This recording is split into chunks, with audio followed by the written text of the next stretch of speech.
Hi there, welcome back to my channel. My name is Summer, and today I want to talk about the summer I turned pretty before it potentially pulls a Game of Thrones or a How I Met Your Mother, and none of us ever want to talk about it again. Now, I actually have a lot of faith that it's not going to pull a Game of Thrones or a How I Met Your Mother.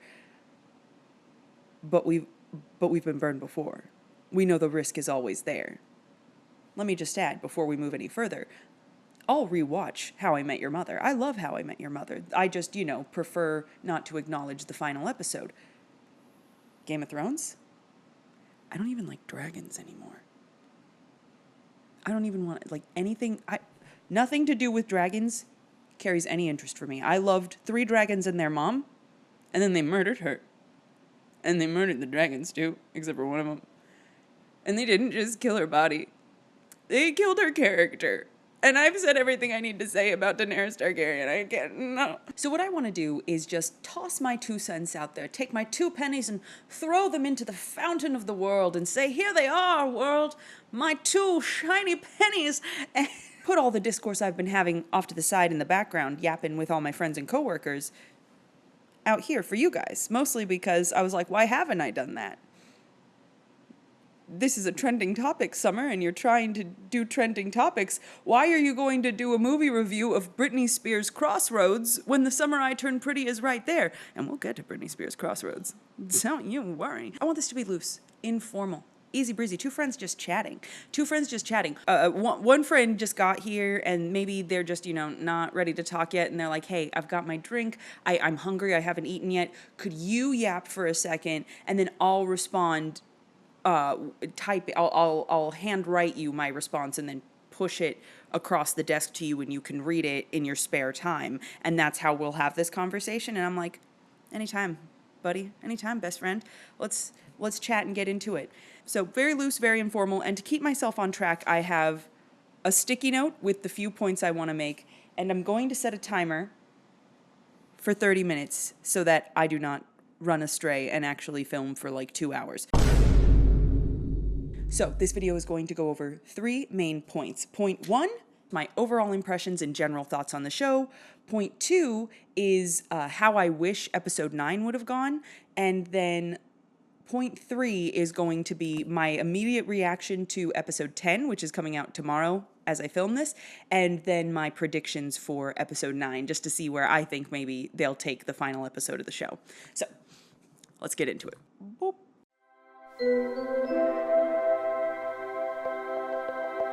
Point number 1, overall thoughts and feelings about The Summer I Turned Pretty. First, what a show. I have never had as much fun watching a season of television than I have this summer watching The Summer I Turned Pretty.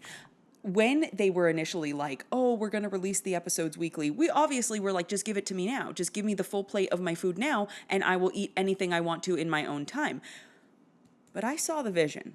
I said to my friend, no. We take this and we watch it weekly together like a season of The Bachelorette, and then we're able to root for them, and it'll be fun. And that's exactly what it has been. It's been more fun than any season of The Bachelorette I've ever seen, or The Bachelor, dare I say. It's been such a delight, and there have been moments where, we have been watching, especially the episode where he was confessing his love, me and my friend, we were sitting there, and then we found ourselves standing, and we're like, yes, he's being honest. And then, end of episode 8, we get to the airport. When she saw him, we both stood up, and we're like, oh my gosh. And we were moving towards the TV, is it going to happen? Are they going to talk to each other? What is this? And then the second it cut to black, we both went no! And threw ourselves down. And I found myself crouched on the floor next to her couch, and my TV was on the couch. My head was on the arm of the couch, and I was like, I have never had this much fun watching a season of television. It's just fun.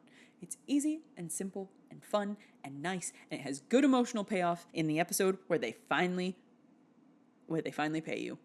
2-3 years ago, I was watching a game theory or film theory video, and Matt Pat was like, studios should start releasing episodes in batches or releasing them weekly again, because the binge model, yeah, you have a really great show, you can have the enjoyment of watching it all in one go unbroken, but then it was Monday and now it's Tuesday and you have to find something else to watch. So it makes people burn through the shows so quickly without having enough time to actually sit and absorb the content and like take in those small details that you might, if you're thinking about it later or waiting, or if it was a good enough episode, rewatching it as you wait for the next week. And with that, he also mentioned, he's like, that's going to get a lot of buzz. It's going to bring a lot of people into your show because people are going to be talking about it. With The Summer I Turned Pretty, it's literally all I've talked about every Thursday for the past 9 weeks, because it's just so much fun to dissect this show and go over the memes and talk about it with my friends who have seen it and be like, oh my gosh, I can't believe Jeremiah did this. I can't believe Belly did this. Why can't Belly see blah, blah, blah. Poor Conrad, poor Conrad. It creates this sense of community, and it's really, really fun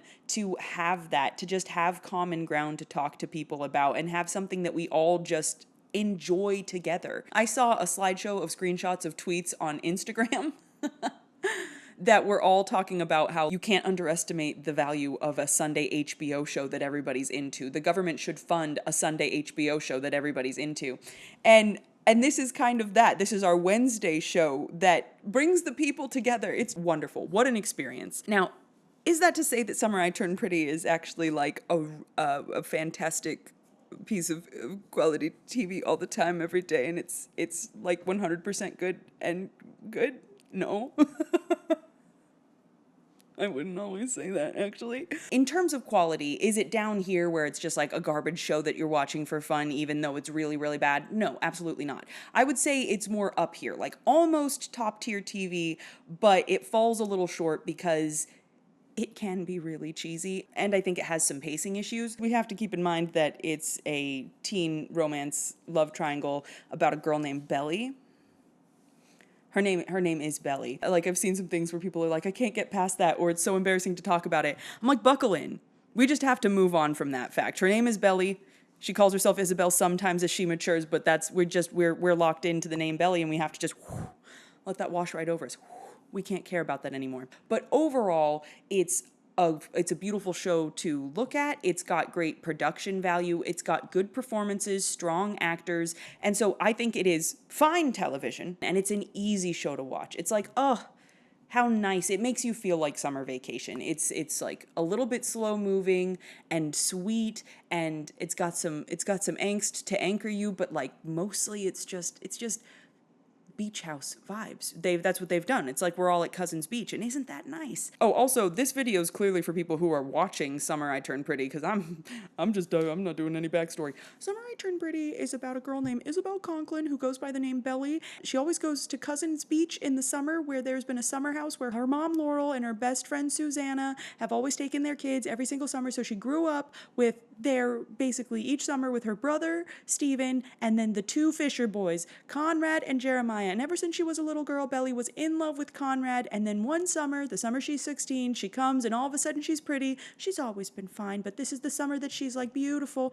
and everybody's finally noticing her in a you're a pretty girl kind of way. And all of a sudden she notices Conrad is noticing her, but also Jeremiah is noticing her, and that starts a 3-season long love triangle between these 3 crazy kids. And that's where we are, and that's all the information and backstory I'm giving you. Anyway, but my biggest issue with the show is probably pacing, because any time that I've felt that the show feels cheesy or unrealistic, it's because of those pacing issues. So I think it's both macro and micro pacing issues. Micro pacing issues are individual scenes that could have been edited a little bit tighter, and they draw the moment out a little bit too much, to the point where you're like, okay, we've been sitting with this for a while. I think a good example of this is like part of that 2-episode drop they did at the beginning of the season. It's when she's in the car with Jeremiah driving to the party, and she starts playing a song trying to get him to dance with her. He was in a bad headspace since he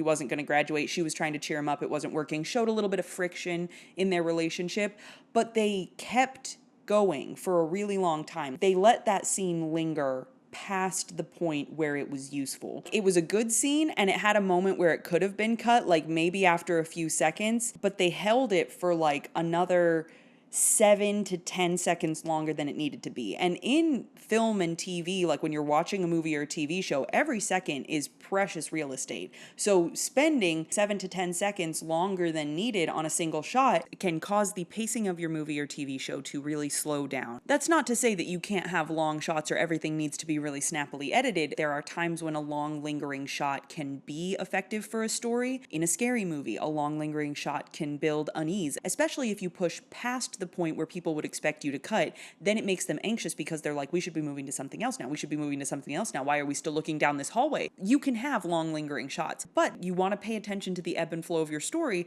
where if you linger too long on a certain moment past the point of its usefulness and you're not trying to use a long shot for a specific reason, it can cause the momentum of your story to slow down, and that can cause your story to feel like it's dragging. Another example is in season 3 when Taylor and her mom are with Belly while she's shopping for a wedding dress at that prom store. First, prom promises? Why is this not like a Burlington Coat Factory TJ Maxx knockoff? I've never seen in my life a store only dedicated to prom dresses that wasn't also a wedding dress boutique, or wasn't just a clothing store in general with a prom section. Sorry. Well, that's not what we're talking about. In that scene, when Belly comes out in that white silk dress that she wears for her wedding dress, which I think she looks beautiful, you've got a moment where Taylor and her mom go, "Oh, Belly, that's gorgeous. That's perfect. That's the one." You hear them being supportive. You see her being happy to hear that from them. But then you can also just tell that she wishes it was her mom saying those things to her. But instead of cutting to another scene or moving into a different part of the dialogue, they have Taylor and her mom say, "Belly, that's so good. That's the one that really is. That's the one, Belly. That's so beautiful." They have them say that several more times past the point of it being useful. And then you're just like, okay, the point's been made. So not terrible, not egregious, but it's just moments like that where they hold something for a little bit too long past the point that they were making with the scene. It's like stop and go traffic where you're motoring through the story and then for some reason we're stopping on the brakes. And it's like, let's just keep going. Those tiny moments compound into sort of these macro pacing issues, specifically season 3, episodes 1 through 4.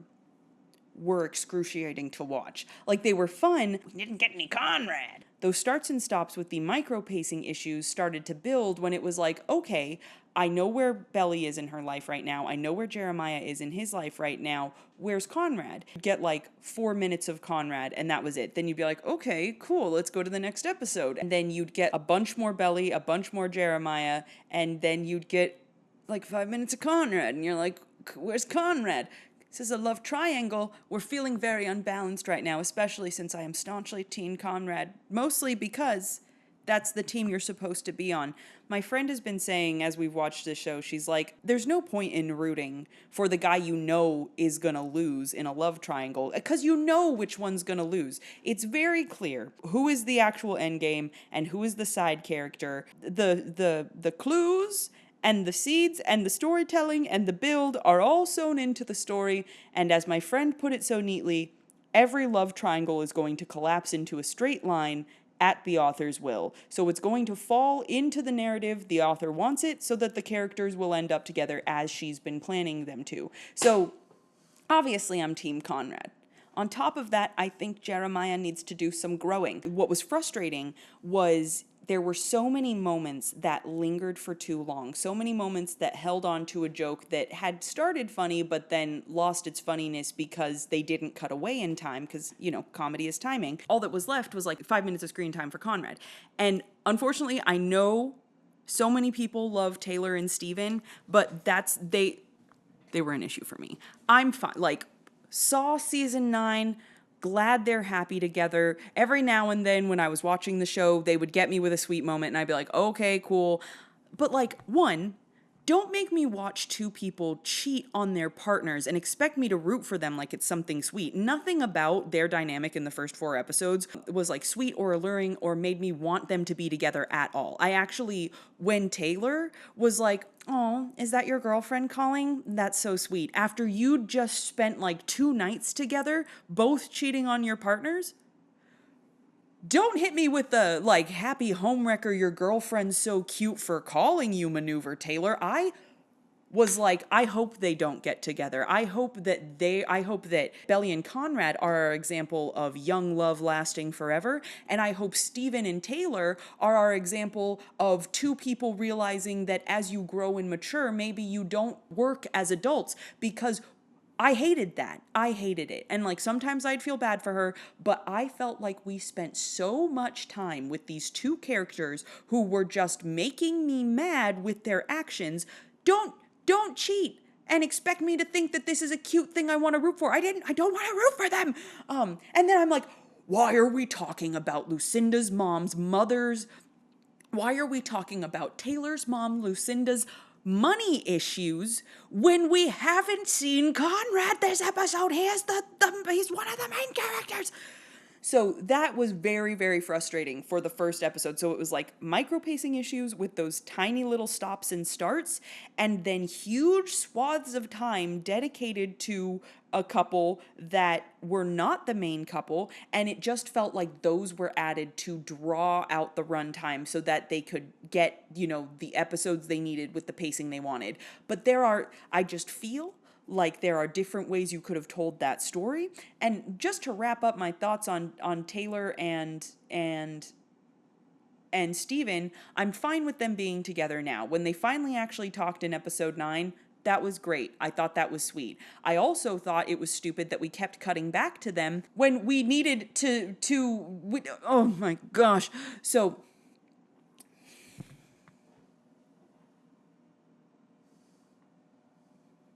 The Summer I Turned Pretty happens at the Cousins Beach House. Episodes 1 through 3, we didn't even get to the beach house yet. And I was like, we need to be in Cousins. Why am I still in Boston right now? What show am I watching? It was all of those things compounding to make the first few episodes mildly frustrating. I was still having fun. I was still invested because I knew we were going to get some good stuff later. I was like, this is going to build. This is going to build. Just let it simmer, covered for 15 minutes, and then give it a stir halfway through. And so I knew we were cooking. I knew something was cooking, and I was willing to wait for it. But I remember after episode 3, I texted my friend, and I was like, if we do not end up in Cousins, I've given up on oh no, there's no time.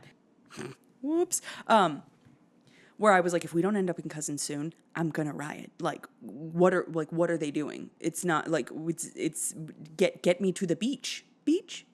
Hey, do you wanna hey? I liked Denise, and I think they would have been a good fit together. I wish they wouldn't have included a potential love triangle, because a second love triangle when we're barely getting anything from the first, get out of my face with that. Have those two stop being cheaters and be together. I have more to say. Have those two stop being cheaters and be together, or don't. Have them be an example of moving on from somebody, and finding new love in your life. I liked Steven and Denise because they made me like Steven and Denise because they were actually a good fit. And then they pulled that movie magic, we kissed and there's nothing there, like they do in 27 Dresses. That's movie talk. That's movie talk just so he could turn around and start talking to Taylor again. And it was like, we don't need 2 childhood romances happening in the childhood romance love triangle show. We could have just one. I think we should have just one, and too much time was dedicated to those 2 characters. Moments where the show is actually doing well with them and they're actually having good dialogue and stuff, those moments I think are really nice. Like seeing Taylor when she's like, yeah, we can just be friends at the wedding shower, and then when he turns away, just watching her face fall, that was good. Having them actually have a tender heart-to-heart moment in episode 9, that was good. Those are the things that made me actually want to root for them after very actively wishing they were not on my screen. But yes, nothing against the actors or the characters themselves. They did fine. It's mostly just because so much screen time was dedicated to the 2 of them in the early episodes that could have been given to Belly, Conrad, and Jeremiah, which is why we're all here, which is what we're all here for. So that brings me to episodes 5 through 8, which I think were fantastic. We got to see them coming together. We got the emotional, we got a lot of emotional payoffs in those between, I don't know. I'm not trying to, I've already restarted the clock. Clearly, I think here. Okay, the thing is,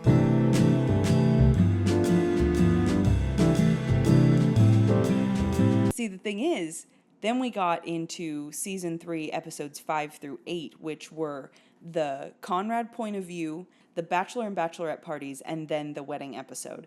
And I loved those episodes. I actually think that those were fantastic television. Everything about them was good. Like, any problem that I had had with previous episodes, fixed. I was getting good performances from every single character. We were getting good quality pacing where things weren't lingering too long, except maybe that dance rehearsal scene, but I am in charity enough with those 3 episodes that I can toss that aside. I've lingered too long and my computer's like, your disk is full, and it won't let me record anymore. So I'm just gonna hop over here for a second. We were getting emotional payoffs for things that had been building for 3 seasons.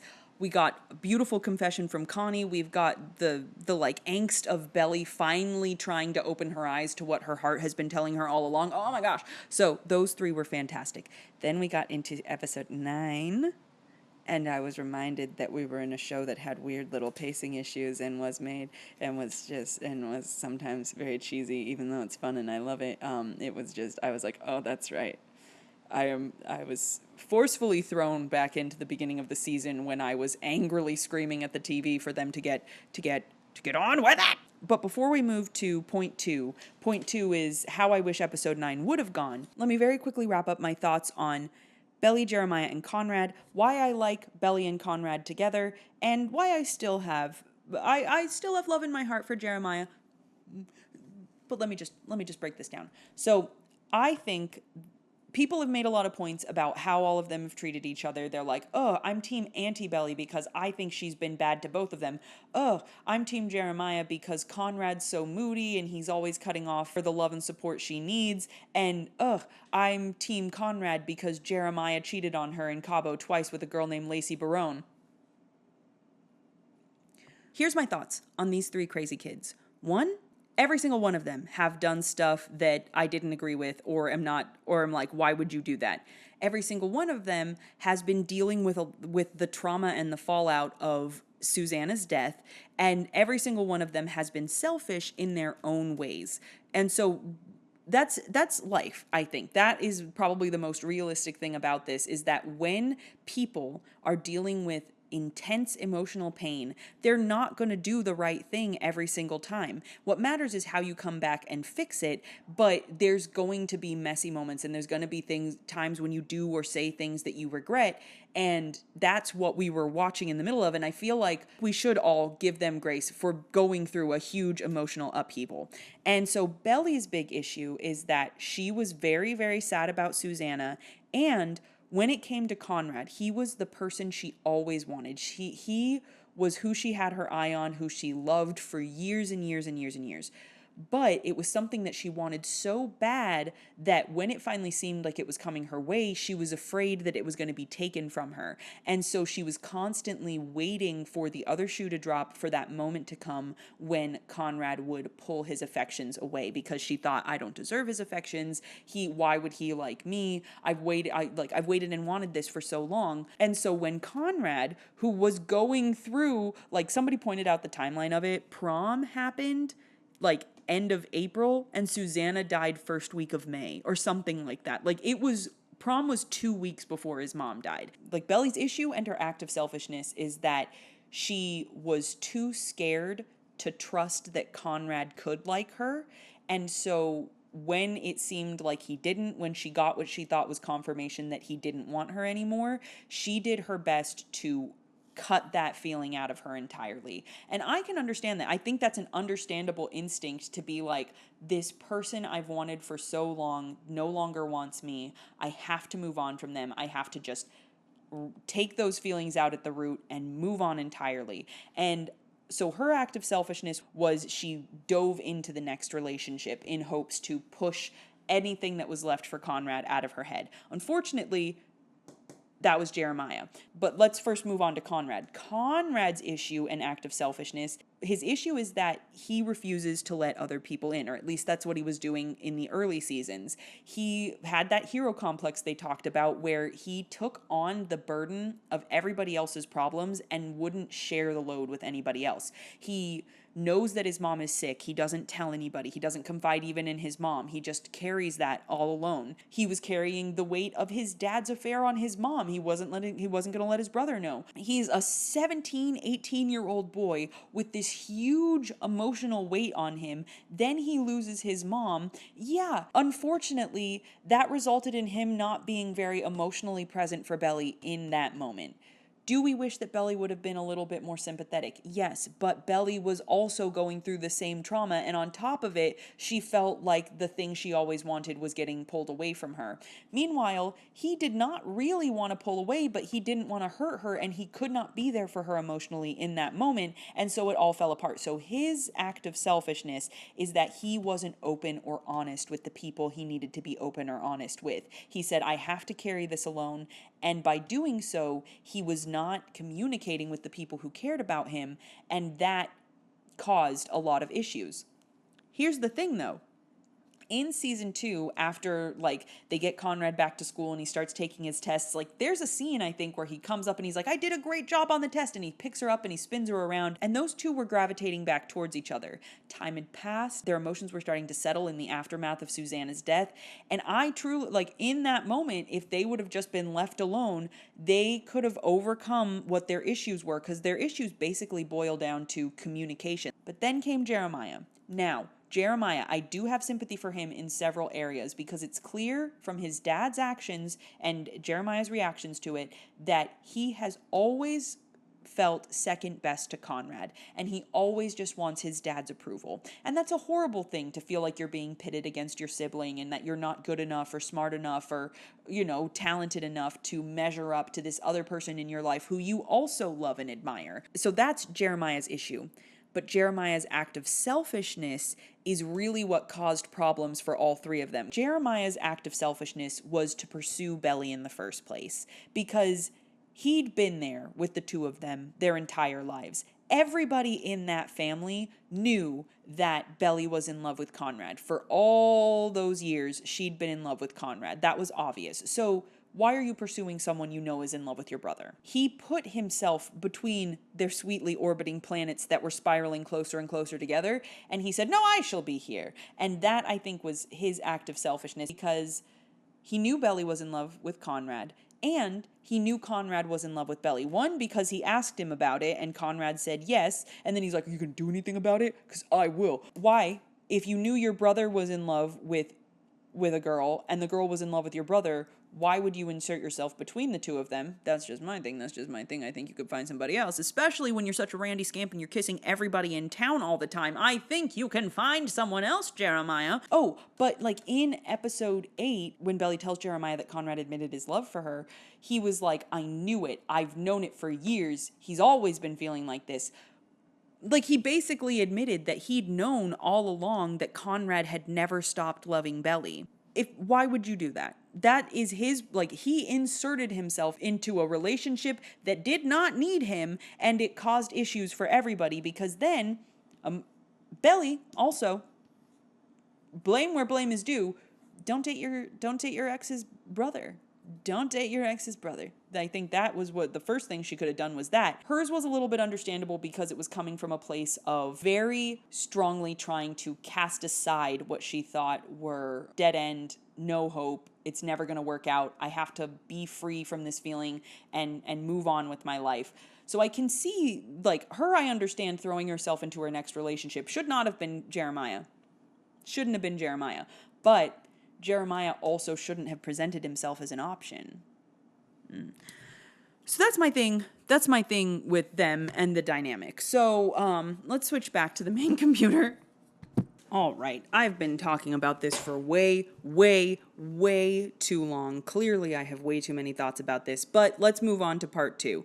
So this brings me to episode 9 specifically, how I would have done it different. I think episode 9 covered a lot of good things. We're going to just set the timer aside. We've moved past that.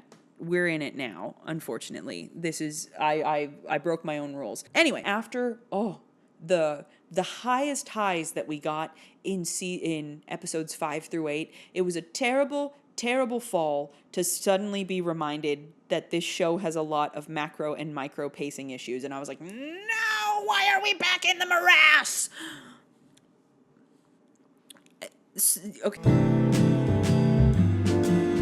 What I had hoped from season 9 is that we were going to get, like, maybe first third of the episode, the immediate fallout of the wedding. Second part of the episode, the montage of her, like, in school, making friends, living her life. And then the end would have been when the first letter came, and the letter would have been the cliffhanger. And I would have liked that because I feel like that would have given us a full episode of Belly and Conrad sort of falling back in love together, Belly to heal from the wedding, just time. I thought that would give us a full episode of time for their romance to bloom, to come together. And I still have hope for that. As I'm filming this, I have not yet watched episode 10, and I think that as long as the letter comes at the beginning of... As long as the letter from Conrad comes at the beginning of the episode, and we're getting Conrad letters while we're getting montages of her growing as a person in France, then we will still be able to get to where I want to be for episode 11. But I'm worried that we're going to get like 3/4 of the episode as Belly in France montages with these people none of us have heard of or care about. And then like last 15 to 7 minutes of the episode is going to be Conrad sending the letter. And then we're going to have their whole falling in love story during the final episode. And then it's going to cap off with a wedding. And then just like, oh, it's all rushed. I don't want it to be rushed. But I am worried that that's what they're going to do. I think we covered some good stuff in season 9, but again, we ran into the Taylor-Steven problem where, like, I loved that they actually had a conversation together. I love that he was like, I think you're worth it. I think they should have kissed, faded to black, and then that's all we needed to see from Taylor and Steven the rest of the episode. But the fact that we kept cutting back to them several times when we were stuck in what I think could have been covered in the first third of the episode, like, we were back in the pacing issues where we were holding on to one time for too long. But like, we got the immediate fallout. We got Jeremiah acting like a crazy villain. We've got Conrad standing up for himself still about his feelings for Belly. And we had Belly in Paris learning to stand on her own. I absolutely think, I knew she was never going to talk to him at the airport. I said she's going to look at him, take a step forward, and then they're going to be like, ma'am, your passport. And then she's going to get on the plane. And I think that's fine. I think they need time. Everybody needs time to heal because, may I say again, how are you going to just move on to somebody's brother when you've been with the other brother for 4 years? Like, that's bonkers. In the book, it was 2 years and the two of them only kissed, her and Jeremiah. Made the situation so much more complicated, but they need time. So after episode 9, my friend said, okay, thought experiment. How would you have handled her making friends in Paris? The way that she has suddenly come into a fully formed friend group of 7 people, her first night in Paris, 4 strangers. We're going to spend a bunch of time with these 4 strangers. It's like, it felt very TV. It felt very TV show, the way that all fell together. So her thought experiment was, how would you have handled her making friends if she didn't have the option to go to school?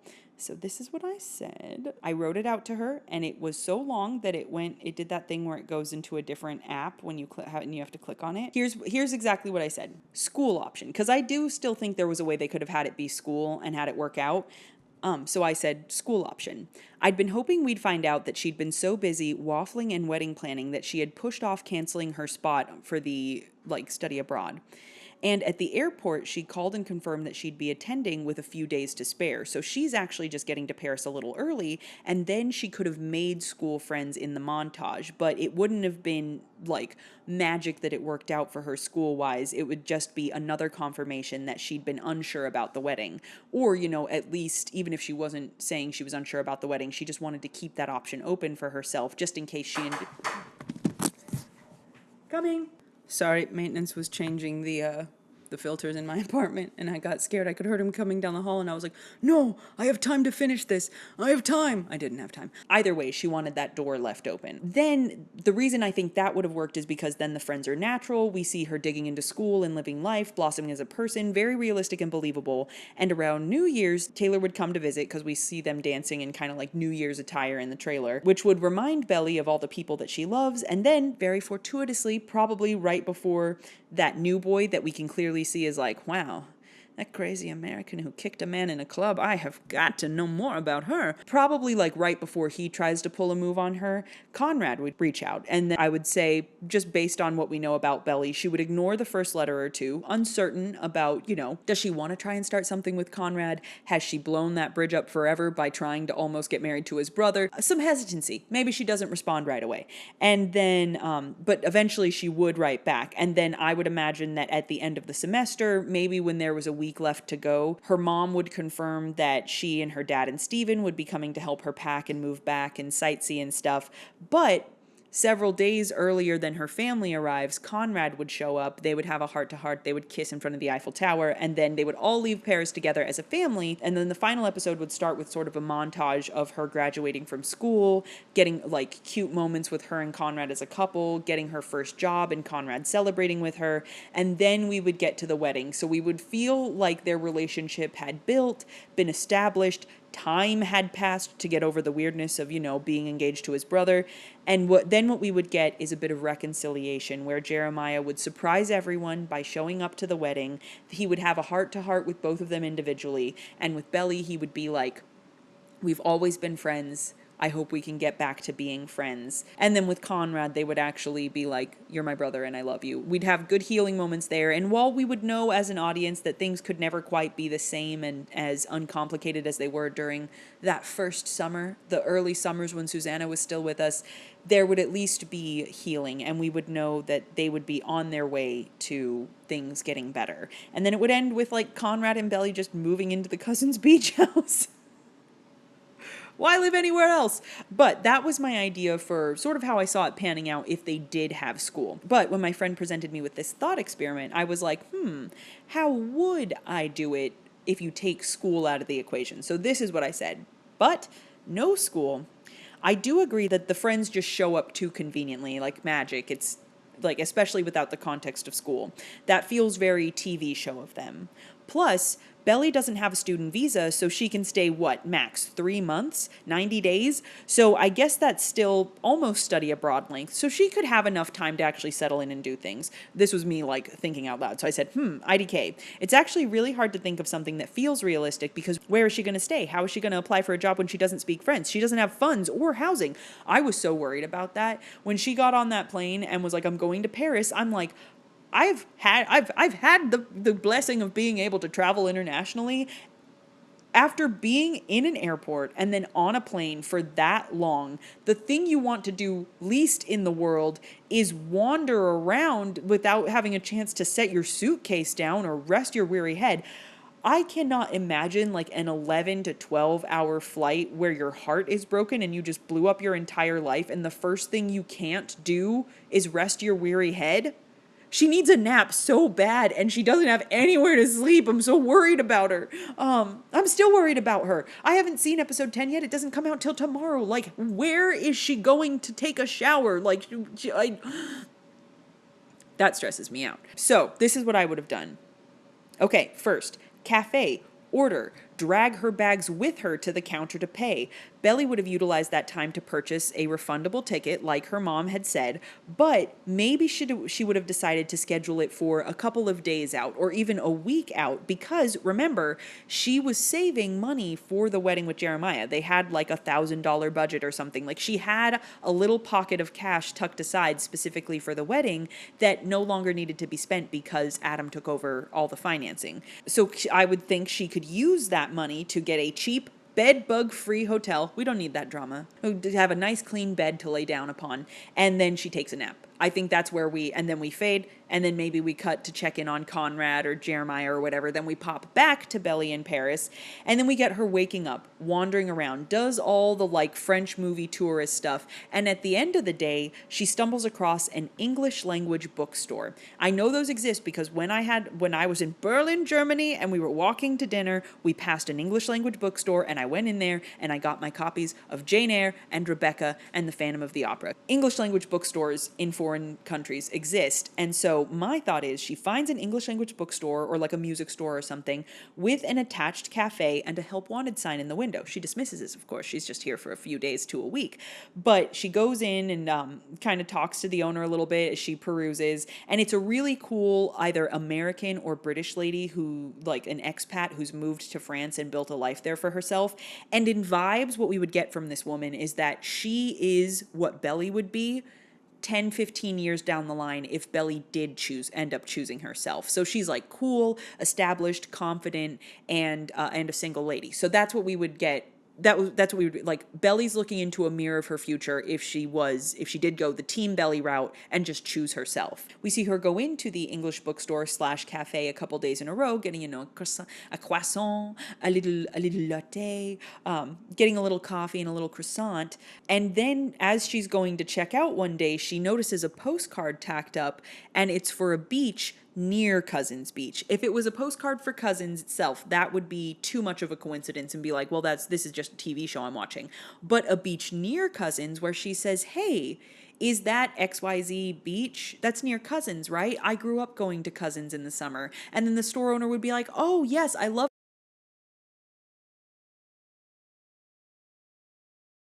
I think as I'm saying this, I'm realizing that she has to be American because why else would she have? If she was just a British lady who happened to go to a beach near Cousins, that's also too coincidental. So I think she needs to be an American lady who lives in France now. So really just Belly looking in a mirror to her future. But she'd be like, oh yes, I've seen Cousins or been to Cousins before. I love this beach. I grew up in Himmelplemde, like wherever the beach would be or something. What that would allow her to do is they would start a good conversation, and then they'd start to talking, and then all of a sudden Belly's spilling her entire life story to this lady. And at the end of it, the lady's like, she sees herself in Belly. She's like, that's a young me right in front of me. And she's like, you made it all the way out here. Why don't you just stay for a little while, give it a shot, take some time? And then she's like, I need someone who speaks English for the tourists to work in the cafe, and I could rent you the spare room upstairs for cheap while you land on your feet. And so that way there would be I just feel like there would be some camaraderie there that would have built a little bit more naturally. And so now she has a job, she has a new mom figure, and then she has a coworker or two who slowly become friends as we get sort of the montage of France friendships happening. And like through them, she meets a handful of other people that round out the friendship group. They do fun things and they laugh and they eat cheese and baguettes and dance into the evening, and it's just fun, and they're running around laughing and taking photos of each other just like we saw in the trailer. But she does miss Conrad, and he sends the letter. And so he's back in the forefront of her mind. He sends her another. I'm thinking still the Belly we know is not responding to that letter right away. She is going to ignore it, I think at least twice before she circles back and is like, yes, I have words to actually say to this man. So one night after Belly has been ignoring the first couple of letters, she and her new mentor are sharing a drink and a croissant or something like that. And the lady just out of nowhere is like, it's okay to want love. And Belly's like, what? Because we can see that Belly has been throwing herself into being single the same way she threw herself into her relationship with Jeremiah as a way to sort of distance herself from the pain she's feeling. And so in this moment, she's like, if I can't have either of the Fisher boys or any of the things I thought I always wanted, then maybe I can just build something on my own. I'm going to be a new person. I'm just going to be by myself. I'm just going to be here. And that's all well and good and probably thoughts she needs to be thinking. And she sees her mentor and is like, I could be someone like her. I could really establish something for myself somewhere and be confident in who I am without somebody standing next to me. And so Belly asks her, she's like, but look at you, you're single and you live this fabulous life. And the mentor's like, I do live a fabulous life and I'm happy, but I'm open to finding someone who's meant for me. If you love someone, there's nothing braver than being honest with yourself. I wasn't honest when I needed to be, and my life is good, but I still wonder. You're allowed to try. And just like really really leave Belly with the sense that like she's allowed to hope for something that she's always wanted, especially when Conrad's given her that proof that he does care about her. Like she's allowed to want that still. And so that lets Belly just kind of move past that barrier she'd put in her head of Conrad never wanting her or never loving her, and like it being an impossible dream, and her being like, what if this is reality? What if this is it? What if I can have everything that little Belly always wanted? And it would be sweet. And then Belly would respond to the letter. There'd be a montage of letters back and forth. And then he surprises her, showing up in Paris at the coffee shop bookstore, and they kiss. And then the next episode would be basically what I said the first time around: graduating from school, her first job with Conrad, celebrating, and then the wedding, where Jeremiah surprises everybody by showing up and forgiving both of them. Even if things aren't the same, they are on their way to getting better. And then her and Conrad just move into the beach house. So that's what I kind of wish we would have gotten from season 3, episode 9. So that's pretty much all I have here to say as Tuesday, September 9th summer. I'm actually going to throw it over to Wednesday, September 10th summer, who would have just, if everything's going according to plan, I'm going to do brief, immediate reaction right in the car. We should pick up there, and then she'll show up 11 o'clock at night on a Wednesday, and I am going to give my immediate thoughts on episode 10 and my predictions for episode 9. So let's hand it over to her. And if I'm going to hand it over to her, and I'm going to say, Summer, how are things over there? And if I can remember, I'm really hoping I say, Summer, over to you. Thank you, Summer. That's the joke that I'm hoping is going to happen. But if not, forgive her. She had a lot going on. She just watched episode 10, and all that means, I don't know what it means yet, but it probably has a lot to think about and discuss. So let me just, all right, Wednesday, Summer, how are things over in your neck of the woods?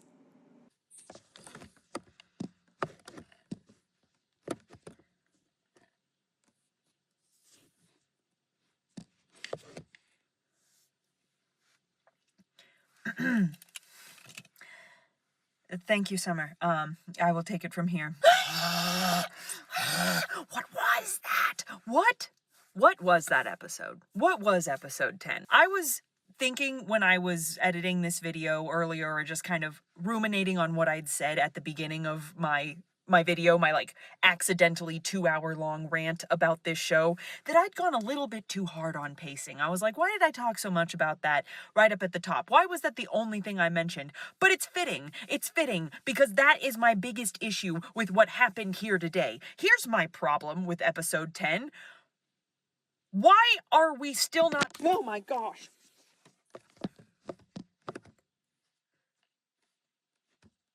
Why are we still not talking about anything that matters? I'm outside my friend's house. I told her, if you don't hear me drive away right away, sorry, I have to film while everything's hot and fresh in my brain. So here's the thing. The beginning of this season was slow. It was slow in the way that it just felt like there was a lot of filler. Like we were spending a bunch of time on side characters and smaller plots when the main thing, the love triangle between Conrad, Belly, and Jeremiah, and specifically the love story between Belly and Conrad, seemed to be kind of put on the back burner during the first few episodes. But that made sense because Jeremiah and Belly were engaged. We had to figure out how that was going to pan out, if it was going to pan out, or if it was going to crumble and fall apart, and if Belly was finally going to be honest with herself about her feelings.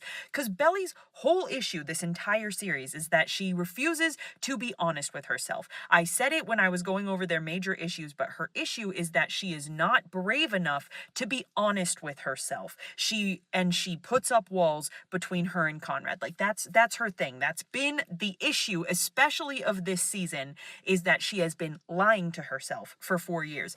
And what was great was that even though episodes 1 through 4 were kind of tough to watch and they made you really frustrated because it felt like filler, and then like a really great last 7 minutes of the show that made you excited to see the next episode. My gosh. That was all well and good.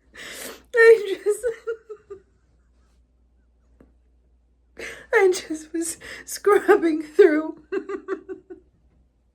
the footage I got in the car to show my friend how many times my phone fell. And I didn't realize that the last time it fell, it zoomed in so close. Because like that, well, that all happened. But what was great was that when we got into the important, it was like as it hit episode 5, we got to see Conrad's point of view. We got to see the scene with the peach. We got to see Belly's feelings for Conrad actually start to bubble to the surface in a way that she couldn't ignore. And we were like, this girl is finally going to be honest with herself. And Conrad is finally going to be honest with everyone. And maybe if we're lucky, Jeremiah will finally be honest with him.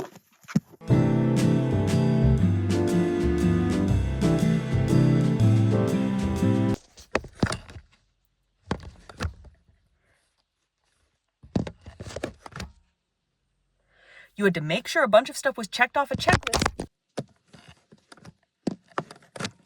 And then him blaming Belly and Conrad for him cheating. And I know it's a sticky situation.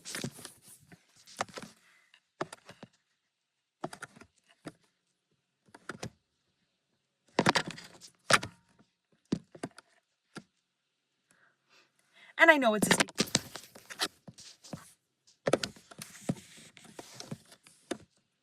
Let me just get past that. Let me just get past my gripes. The show is filling me with gripes. Only gripes. So, while it was frustrating to feel like there was a lot of filler in the first 4 episodes of the show, we knew we were building towards the big important things. We were building towards the Conrad point of view episode. We were building towards Belly finally being honest with herself. We were building towards the wedding where we knew everything was going to come to a head. Those episodes were jam-packed with like every emotional check that the show had written was finally getting cashed in those 3 episodes. And it was like the pacing had been like this, lots of stops and starts like I was saying, but it ratcheted up. The big issue was that how were we going to get past Belly being with Jeremiah for 4 years? How are we going to see that and then be happy that she's with Conrad? Like if this was real life, them being together for so long is like a huge concrete block standing in the way of them falling in love. But in fiction, it's like, okay, I actually love that she's going off to Paris. She's going to have some time to be by herself, and then she'll learn to stand on her own 2 feet. And then, having started to be honest with herself in the wedding episode, once he starts sending letters, she will finish being honest with herself and finally actually accept the love that he's offering and be brave and vulnerable enough to trust that he means what he says, especially now that he's starting to show and give proof of his feelings. He's no longer the boy he was when he was 17. He's a man who's gone to therapy, has worked through his issues, and is being open and honest and vulnerable about his own feelings and emotions. And Belly was starting to be honest with herself in episode 8. And that's the journey I wanted to see. That's the only thing I cared about in this show. And so when episode 9 it didn't move as fast as I wanted. I wish it would have gone different. I wish it would have gone a little bit faster, but at least everything that was going on made some amount of sense. It was like, sure, I wish we didn't spend as much time with Steven and Taylor in that episode. I wish we could have condensed the immediate aftermath of the wedding to move the plot forward a little bit more. At least we know Belly wasn't reaching out to Conrad because it was the immediate aftermath of the wedding, and she was stirred up with a bunch of feelings. She was still feeling so bad about what she'd done to Jer. Like, fine. Wish episode 9 had gone different, but it didn't, offend me. What was going on with episode 10? They made the episode an hour and 11 minutes long, which would make you think that it's going to be jam-packed full of important things, especially since the trajectory we've been taking since the wedding has been going up and up and up. And granted, it felt like we were slamming on the brakes a little bit with episode 9, but surely episode 10 and episode 11 are going to pick back up. No, they did exactly what they were doing in the early episodes, where the entire episode was just filler nonsense until the last 7 minutes where finally we got some stuff that was good. Tell me why. In Belly's Belly in Paris episode, where we're supposed to see her growing as a person and really leaning into being a single woman on her own and just finding herself, why was she on screen for 10 minutes max? She's the main character. And why did Conrad, the man who we know she loves, Jeremiah's out of the picture now. Like, he has been, like, he was tried and he was found wanting, and she chose she didn't choose Conrad yet, but Jeremiah, in one moment of maturity, chose himself enough to say, I don't want to be with you unless I can have all of you, which was a very brave and strong thing for Jeremiah to say. I was proud of him in that moment. Why did we spend so much of episode 10 with the guy we know she's not going to end up with? So Belly got maybe 10, 15 minutes max of screen time in her show as the main character. Conrad got 4 minutes of screen time in a show where it's the second to last episode of the series, and he's the male romantic lead. So our main characters who we care about are not in this episode. Why are we spending like 22 minutes with, and like, these are not exact numbers, these are just based on how I feel time passed when I was watching them, but I think they're pretty accurate if somebody wants to check me on that. But like, why did we spend so much time watching Jeremiah kiss another girl, watching Jeremiah have we could have gotten all the context we needed about Jeremiah and how he was doing from his interaction with Laurel and realizing he can't come in for Christmas. And I think that was good because we got him apologizing to her from, the way he treated her after the wedding. Him calling Belly on his break and telling her, I'm doing okay. I just want you to know that I hope you're doing well. And then when she said, well, I should let you go, and he said, I should let you go too. Clearly that was supposed to be a double entendre about him finally letting Belly go. So that was good. Love to see it. And then I really did enjoy Conrad and Jeremiah finally getting a chance to talk things out. You know that they're not going to be in a great spot right away, but they are on a path to building their brotherhood back together, which I think is fantastic. And I love that Jer was able to be open, but I also love that Conrad called him out. He was like, the reason there was a wedding to call off in the first place was because you thought a ring was going to make her stay with you. I love that Conrad said what all of us have been thinking to Jeremiah, which is that he panic proposed to Belly because he didn't want to lose her. I'm really glad Conrad called him out. And I'm also really glad that Jer was able to say, I wanted mom and I wanted you after the wedding, even though you were the problem. I love that Jeremiah said, I'm not going to be okay with it if you go after her, but you also better not waste it. He sees the writing on the wall that he always knew was there. So that was all good. I really liked those moments. Those were some of the emotional payoff things. But tell me why we were spending so much time with Denise and Jeremiah. Why are we with Denise and Jeremiah? And like I said, I have no issue with Denise. Denise should have not really even been in this episode since she was not part of the deal anymore. But then all of a sudden we have like a 10-minute long section, maybe 7 if I'm being generous, a 7-minute long scene between Jeremiah and Denise, where Denise is suddenly getting really deep into her feelings and her own heartbreak. This is the second to last episode of the entire show, of the entire series. We do not have time to deep dive into the inner world of characters that were introduced in this season when Belly has barely been on screen. Oh, okay. Also, what was with Adam coming in and acting like a Machiavellian villain? I don't even know if I'm saying that right. And being like, I thought you were freaking out because my business pal didn't want to fund you anymore. Lie to my face some more, Steven. No hard feelings. And then Steven's like, actually, I quit. No hard feelings? And then he's like, no hard feelings, kid. Merry Christmas. What was that? What was that? Oh! Why was Steven so chill with Jeremiah? So listen to the audiobooks. I know that the only person who found out about Jeremiah cheating was Conrad. And so we actually got a deviation from that when Steven found out that Jeremiah had cheated on Belly, and he got really mad for like 8 seconds and was like, he slept with Lacey Barone? Who's Lacey Barone? Oh, thank God. At least now he's going to be able to be more understanding to Conrad, and he'll be able to be a little righteously upset with Jeremiah. And then that's not brought up at all. It's not brought up at all. They're still on completely good terms. Jeremiah's sleeping on his couch. Did they even talk about it? Why introduce the fact that he knows about it if we're not even going to get like some conversation about it. And like, even if they wanted to move it forward and it was Thanksgiving just like it was in the episode, why doesn't he say like, dude, I've been really chill about you being here. You know, we worked through how mad I was at you about cheating on Belly, but like, you got to get off my couch or whatever. Not even a reference to a conversation. He's just completely fine with Jeremiah and still acting weird and cold to Conrad. And it's like, why are you acting weird and cold to Conrad when you now know that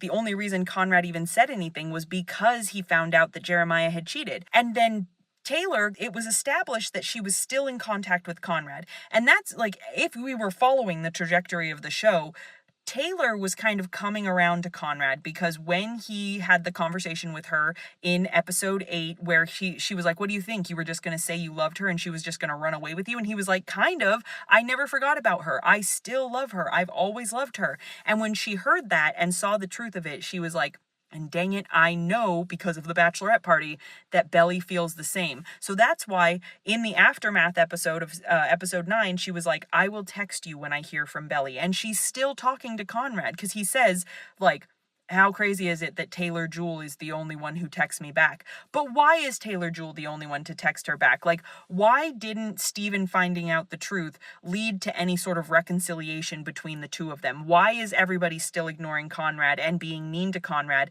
And why are they in the same room at Christmas and he's giving him monosyllable answers, but still, like, totally cool and fine with Jer?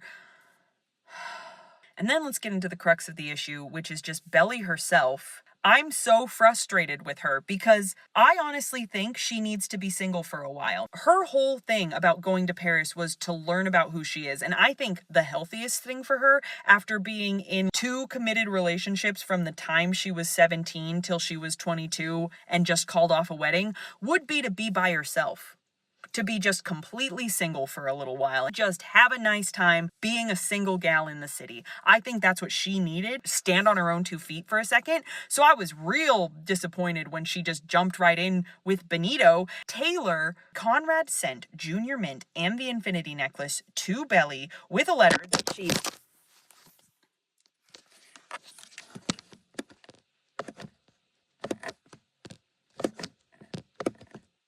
with a letter that she has not read, and Belly's like, they're nothing letters, and also I'm over him, and this kind of feels like the end of an era. And Taylor's like, yes, it totally is the end of an era. Fisher Boys are so last season. Why are you still texting Conrad about Belly then, Taylor? What is that? Why are you pushing her into the arms of another man? I don't think you need to kiss a boy to learn about yourself. I think you can do just that by being alone. Anyway, the whole Benito thing, okay, fine. Of course we were going to get her kissing some other boys or whatever in Paris. Like, that felt like it was going to be inevitable. But this is like the Spanish Cameron, and he's very serious about Belly. Like, serious enough to joke about proposing to her. And he's like, it's not like I'm going to propose to you. He was thinking about it if you're going to make that joke. I don't want to see her in a relationship with another man when Conrad is sending her letters. I think it's very encouraging that she did respond at all. And I like that she gave her new address so that she can continue the conversation. But they should have spent this whole episode writing letters to each other. I think that would have been better than what we got. Like I was saying, the micro-pacing issues of the like stop and start and the lingering pauses and the scenes that carry on for too long compounds into the big overarching macro-pacing issues where they're spending huge chunks of time on random filler nonsense that does not add anything to the story or move the story forward at all. Jeremiah, here, just to briefly get off my tangent for 1 second to go back to Jeremiah's 7-minute scene talking to Denise, when he said losing Belly was worse than losing his mom. When I heard that, I was like, oh, is it because he's going to admit that he like dove into his relationship with Belly to avoid dealing with the pain of his mother's passing? And like, he's realizing now that he doesn't have her to lean on, that he has a lot of stuff that he has to work through and deal with. And that's like, it's a lot of newly stirred up pain. So everything hurts. His mom leaving and Belly leaving are like one big fresh wound in the same spot in his heart, which I could understand. That is what I thought they were going to say. And then he said, at least my mom's dead. Belly's still out there living her life. It's not that you realized you didn't deal with your mother's death because you were too focused on your new relationship because you wanted to avoid the pain. It's just that your ex-girlfriend is having a nice time out there somewhere, and that makes it worse than your mom dying? Why didn't we get dialogue to show any sort of growth with him? He was still showing himself as a horrible victim until finally we got him talking to Conrad. Okay, anyway, I have to stop. We have to get into it. I don't know what's going to happen in season 9. It's just like we slammed into such a complete halt that the moments that were good in this episode were barely good enough to make it matter. If I'm being totally honest, it was almost a waste of an episode. And that's really frustrating when we've only got one thing left. So let's see. My predictions for episode 9, it's going to be,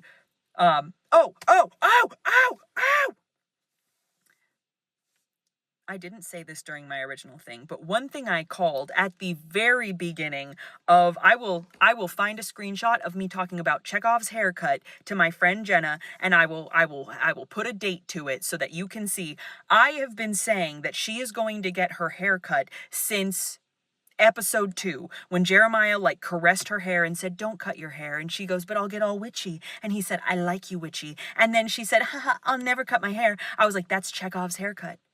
You don't put a don't cut your hair scene into a show without knowing that it's going to happen later down the line. So I knew the second she actually gave up on Jeremiah, she was going to get her haircut. And we were getting real close to the end. I thought, maybe I was wrong. Maybe we won't get Chekhov's haircut. But we are. She's going to cut her hair into a bob, or it's going to be like Audrey Hepburn hair, because she said she can see the sacre coeur like in Sabrina, and we're clearly going for a Sabrina ending. We've all talked about that before. Not here in this video, but we've all discussed it, those of us who are in the discussions. But she's going to cut her hair, Conrad's going to show up, and if Jenny Han is kind and wants to be nice to us, I think we're going to get them seeing each other, and it's going to be a nice moment, and they're going to actually kiss and fall in love, and then we're going to get a whole bunch of fast forwarding to the wedding that's apparently in the book. I still have not listened to the last part of the book, but unfortunately I don't think that's what's going to happen, because Belly is still in such a bitter, cold place towards Conrad, where she has so many walls up around her heart. This episode specifically feels like everybody who was writing the show forgot what happened in episode 8. It was such a good arc, and those 3 episodes were so good because we were getting to see the emotional payoff of so many things. So Belly finally realizing she was always going to be in love with Conrad was the best part of the episode. We knew she was on that journey. How is Belly still in the exact same place she was, where she's almost angry with Conrad and ignoring him and acting like he's some sort of diabolical enemy, when, it's just so frustrating. And so what I think is actually going to happen, she's going to run into him at the beginning of the episode, and he's going to be like, Belly, I'm here and I love you. And she's going to be like, I'm with somebody else. And then he's going to feel really sad, and he's going to leave, and she's going to have a great haircut. And then she's going to go to Mexico with Bonito and then realize that she's been lying to herself. And then she's finally going to go home, and she's going to be like, I'm sorry, Conrad, I was wrong. And then they'll get together, I guess. That's, I think, the horrible way I think they'll do it. But it's not even worth it. It's barely even worth it to try and guess what's going to happen in this next episode, since I can't begin to understand the way the minds of the people behind this show work, that they would do what they did with the pacing, and why they would spend the time that they did on random side characters. I'm upset. I need to go home and go to bed. And of course, let's all just remember that this is a TV show mostly aimed at teens, and it's not important, and there are other things going on in the world. And we should just enjoy being alive. We should hug our loved ones. We should tell the people we care about that we care about them. We should be honest and open and vulnerable. And we should all remember that It's fun to get irrationally angry at stuff that doesn't matter, like a TV show that does not matter. I'm not really mad. It's just fun to get mad. I'm a little actually angry because that was annoying. It feels like we've been so invested in this and then they just wasted our time a little bit. And I'm really that they're going to keep wasting our time. I have to go now.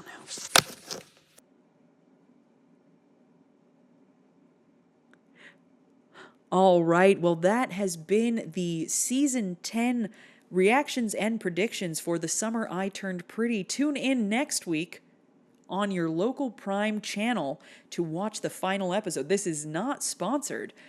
And I'm also not coming back to talk about this. Like I said, I'm talking about this now in the desperate hope to get it pushed out into the sea of SEO, just in case episode 11 pulls a Game of Thrones or a How I Met Your Mother. And like I said before, I'll rewatch How I Met Your Mother. I don't even like dragons now.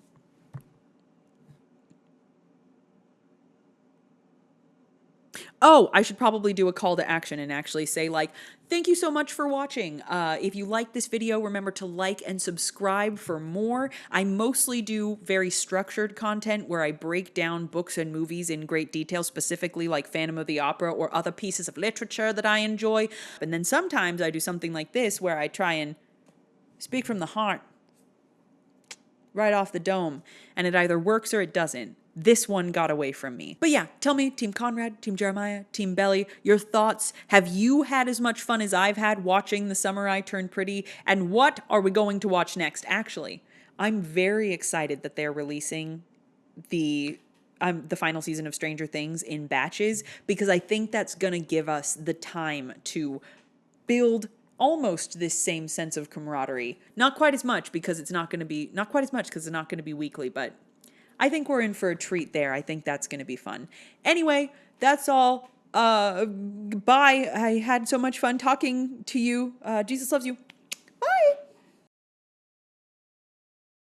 Because Belly was still on the Conrad. You were still talking about Conrad the whole time, and then Jeremiah kissed her, and she's like, oh, another contender has presented itself. Yes, I shall grab onto this boon, this lifeline, and move past my childhood feelings.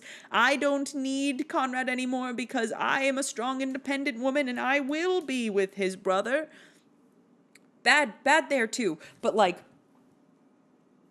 that's where I sit and that's where I stay.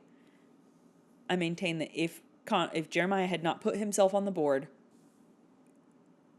a lot of heartache would have been saved simply for him saying, I'm going to use my mind and my eyes to see that these two people are actively in love with each other, and I shan't weasel my way between them. I just wanted to say, now that it is Friday morning, a full day has passed. I've done my due diligence. I've done my research. I've looked at my memes and my video analyses on this television program, and I'm not entirely without hope that things could go well for these two crazy kids.